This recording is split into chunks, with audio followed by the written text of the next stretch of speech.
Is your Toshiba TV refusing to turn on? Let's troubleshoot and get it working again.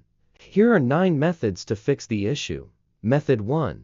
Check for overheating issues. Toshiba TVs have built-in safety mechanisms that turn them off when they overheat.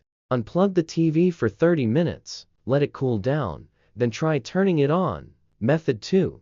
Inspect the power cord and outlet. Ensure the power cord is not damaged or loose. Plug it directly into a wall outlet, not a power strip, to avoid any interference from faulty strips. Method 3. Try a different power source sometimes. The outlet itself could be faulty. Test the TV in another outlet to rule this out.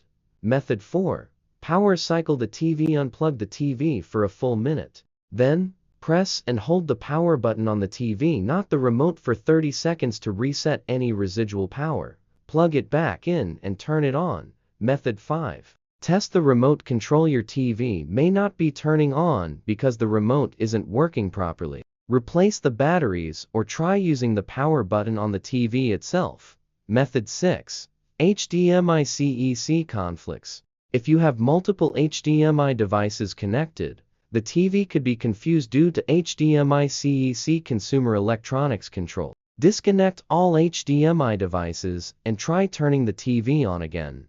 Method 7. Perform a soft reset. On Toshiba smart TVs, press and hold the power button on the TV for 10 seconds until it restarts. This will refresh the system and clear any minor glitches. Method 8. Look for the red light. If the standby light is on but the TV won't power up, there could be an issue with the internal power supply. In this case, you may need professional help or consider a warranty repair. Method 9. Firmware update via USB. If your TV's firmware is outdated or corrupted, it might not turn on properly. Download the latest firmware from Toshiba's official website, load it onto a USB, and follow the update instructions. If these methods don't resolve the issue, it may be time to consult a professional.